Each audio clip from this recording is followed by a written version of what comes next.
হংকংয়ের বিপক্ষে মাঠে নামার আগে বাংলাদেশ খেলতে চলেছে ইউরোপের একটি টিমের সাথে প্রস্তুতি ম্যাচ। প্রতিপক্ষ হিসেবে বাফুফে পেতে চায় শক্তিশালী একটি দলকে।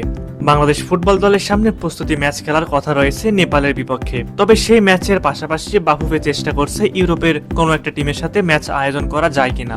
জানলে অবাক হবেন যে সেই দলটি দক্ষিণ এশিয়া কিংবা এশিয়া নয়, সরাসরি ইউরোপের একটি টিমের সাথে খেলতে চায় বাংলাদেশ। কঠিন প্রতিপক্ষের বিপক্ষে খেলে ম্যাচের জন্য প্রস্তুত হতে চায় লাল সবুজ দল। হংকংকে হারাতেই মূলত বাংলাদেশের এমন সিদ্ধান্ত। প্রিয় ভিউয়ার্স, বাংলাদেশের ম্যাচ কবে, কোথায় এবং কোন কোন দলের বিপক্ষে হবে তাই জানাবো এই ভিডিওতে। তাই তো ভিডিওটি না টেনে শেষ পর্যন্ত দেখতে থাকুন। হংকংয়ের বিপক্ষে এশিয়ান কাপ বাছাইয়ের ম্যাচকে সামনে রেখে আগামী সেপ্টেম্বর মাসে কন্ডিশনিং ক্যাম্প শুরু করবে লাল সবুজ দল। ঢাকা জাতীয় স্টেডিয়ামে অনুশীলন করার কথা রয়েছে জামাল, হামজা, সমিত সোমদের। ক্যাম্প শেষে প্রস্তুতি ম্যাচ খেলবে বাংলাদেশ।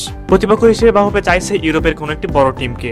মূল দল না হলেও ইউরোপ থেকে যেন দ্বিতীয় বিভাগের কোন টিম খেলতে আসে বাংলাদেশে। প্রস্তুতি ম্যাচে বাংলাদেশের প্রতিপক্ষ কে হবে সেই দল এখনো চূড়ান্ত করতে পারেনি বাফুফে। তবে ফেডারেশন চেষ্টা করছে দ্বিতীয় স্তর কিংবা তৃতীয় স্তরে কোনো ইউরোপিয়ান টিমের সাথে যেন খেলতে পারে হামজা, জামালরা। প্রস্তুতি ম্যাচ খেলার বিষয়ে মাস্টারমাইন্ড কোচ হাবিয়ার ক্যাবরেরা বলেন, ম্যাচটিতে ভালো করা যেন হংকংকে হারানো সহজ হয় আমাদের জন্য। প্রস্তুতি নিয়ে বাংলাদেশ কোচ আরো বলেন, উন্নতি নিয়ে আমরা খুবই ইতিবাচক, মানসিক অবস্থা ভালো, গুরুত্বপূর্ণ কিছু অর্জনের জন্য দল আত্মবিশ্বাসী, সবকিছুই ভালো যাচ্ছে। খুবই কঠিন একটা কাজ হবে একাদশ বাছাই করা, কারণ মাঠের সবাই ভালো পর্যায়ে আছে, এমনকি মাঠের বাইরেও বেশ মনোযোগী সবাই। বাংলাদেশ ফুটবল টিমকে এখন আর অবহেলায় ফেলে দেওয়া যাবে না। তারা যে উন্নতির জন্য যথাসাধ্য চেষ্টা করছে সেটা তাদের কার্যক্রম দেখলে বোঝা যায়। বিশেষ করে হামজা চৌধুরী বাংলাদেশে আসায় বাংলাদেশের ফুটবল ধারাবাহিকভাবে উন্নতির ছোঁয়া লক্ষ্য করা যাচ্ছে। হামজা, সমিত সোম, কিউবা মিচেল, তাদের সাথে জামাল ভুঁইয়া, শেখ মোরসালিন একসাথে ন্যাশনাল টিমে তাদের কম্বিনেশন দেখার মতো হবে। হামজা যেহেতু ডিফেন্সিভ মিডফিল্ডার, তাই দলের রক্ষণ ভাগটা অনেক গোছানো থাকবে। পাশাপাশি অবশ্য আক্রমণ ভাগও বেশ ভালো হবে। সুপ্রিয় ভিউয়ার্স, আপনাদের কাছে কি মনে হয় প্রস্তুতি ম্যাচ খেলে কতটা প্রস্তুতি গ্রহণ করতে পারবে বাংলাদেশ?